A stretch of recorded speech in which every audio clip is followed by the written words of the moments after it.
Kaylee is Whenever. a 20, Oh, right? sorry. It's okay. Kaylee is a 26-year-old female who has been diagnosed with terminal breast cancer. She has been told she has less than a year to live. She has come to counseling with symptoms of crying spells, stress, anxiety, hopelessness, and social withdrawal. She comes in hopes of finding closure and peace to accept and face her situation. She meets criteria for adjustment disorder with mixed anxiety and depressed mood. So, Kaylee, before we begin, I want to acknowledge that you're facing something incredibly difficult, something most people your age never expect to confront. It's completely understandable if you're feeling overwhelmed, scared, angry, or even numb right now. There's no right way to experience this. In this space, we're not here to deny or fix the pain, but to explore it honestly together. Okay. We're going to do this using existential therapy. And what this is about is exploring life's biggest questions. Things like, what does it mean to live knowing that we are going to die? What choices do we have, even when so much feels out of our control? How do we cope with feelings alone in our experiences? And how can we find or create meaning even in the midst of suffering? Okay, so we're not here to rush towards answers. We're here to sit with them, sit with our questions gently, truthfully, and with compassion. So, whatever comes up today, okay, tears, silence, laughter, confusion, it's all welcomed. Okay, this is your space to speak freely, and I'm here to walk alongside with you. Okay, shall we begin? Yes, I'm ready. Okay. All right, so Kaylee, thank you. And again, I want to remind you that this is your space. So tell me how it is that you're doing today. Answer that anymore. I'm 26 and I'm supposed to be figuring out my career, dating, going out with friends, and not really planning my death. That's powerful and very true. I mean, you're facing something unimaginable at an age when most people feel like life is just beginning. Okay, so one of the realities that existential therapy explores is death, how we live, knowing that we will die. So for you, that awareness has come far too soon. How has this knowledge been shaping your days? Well, I feel like I've lost time that I'll never get back. I scroll through social media and I see some of my friends traveling, getting engaged, and other things, and I wonder, why me? Why now? I'm very afraid, but I'm also angry. That anger makes sense. You're grieving not only your life, but the future you thought you had. I mean, in facing death, you're also forced to reevaluate just about everything.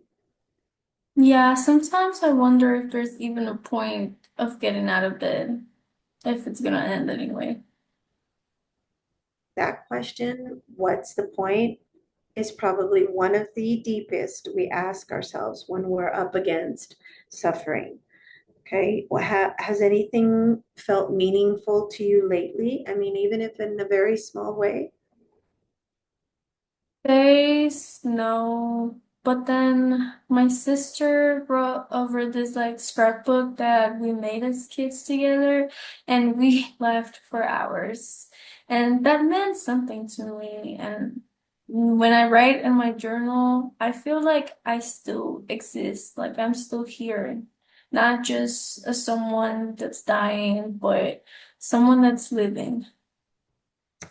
That is a powerful act of resistance. Writing, I mean, when you're writing, you're affirming that your voice and your story still matters. That's beautiful, you know? And a lot of our meaning doesn't always come in like some sort of big revelation. Sometimes it comes in those quiet and creative acts. Very nice. Yes. I haven't told all my friends yet. I'm scared they'll treat me differently or worse or disappear. Even when people are around, I feel this deep alone. I just feel so alone. Like no one can really be with me in this. That's a real and painful, definitely part of this journey. So, existentially, we all feel life and death alone in some way. So we also long to be seen, and we also long to be accompanied even in our isolation. I mean, would it help in any way to talk about how you want people to show up for you, like right now? Just don't want pity. I want presence. Just someone to sit next to me and not try to fix anything. That is a powerful and great request.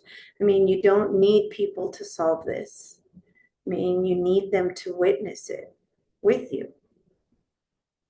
Okay. So, keeping that then within all of these limits, let's remember that we still have choices. Okay. It's not, might not be something that you think about, but we have choices. That is another core idea in this type of therapy that we've been working with it's freedom. Okay. Not the kind of freedom where everything is open, but the kind where you get to choose. Okay. How you respond to what's here. Choices.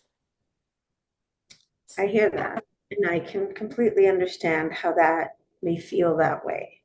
And yet, you chose to come here. Here you are. You chose to journal, to laugh with your sister, to think deeply. That's the kind of freedom we're talking about.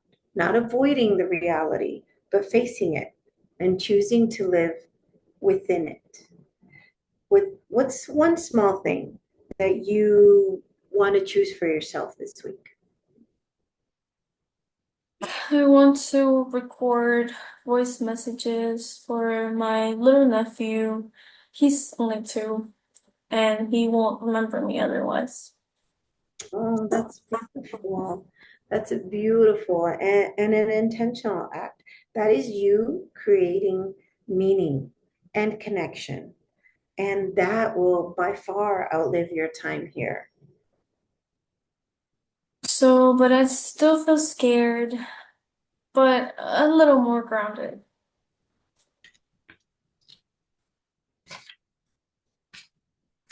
That fear won't vanish. I mean, but if we stay with it without running, it can also point us towards what matters the most. And I mean, Kiwi, you don't have to go through this alone, okay? I will be here with you each step of the way, okay? So before we wrap up, okay, I want to tell you that today you face some of the hardest truths that any human can sit with. I mean, your mortality, your pain, your search for meaning, and the weight of navigating it largely on your own, that takes immense courage, okay? We talked about the choices that you do have, even right now. You reflected on what feels meaningful, what feels isolating, and what you have to offer to those you love, even in a limited time.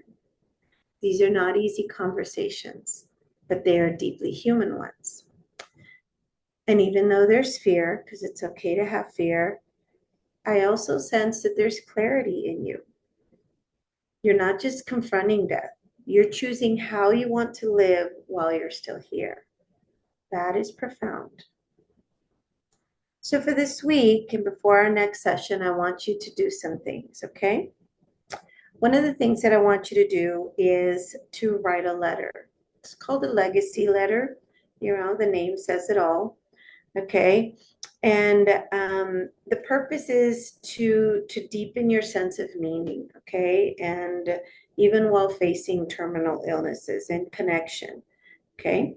So I'm going to explain how it works. You're going to choose one person, this one person who matters deeply to you.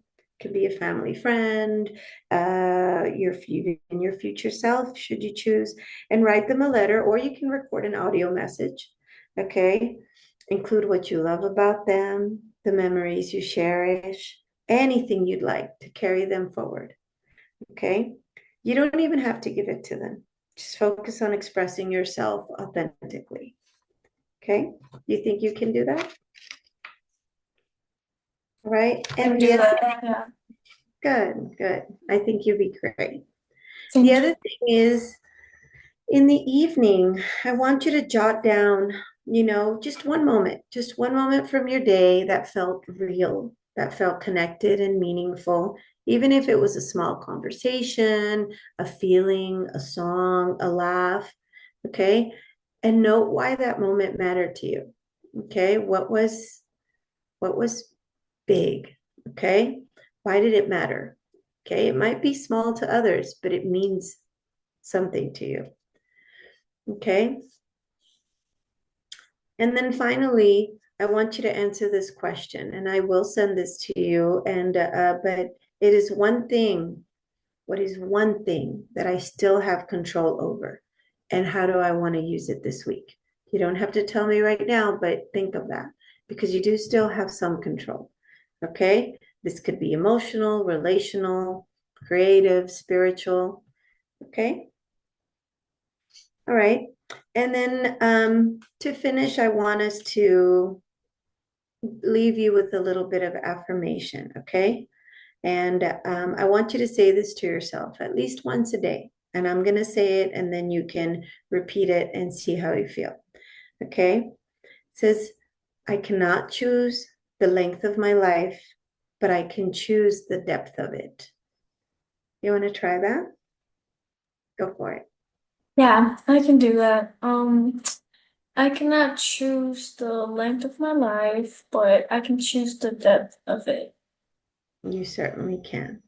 Okay. So I'll leave you with this reflection before we close. We are not defined by how much time we have, but how we use the time that we are given. Thank you, Kaylee. See you. Thank you. That helped a lot. Thank you. Bye. Bye.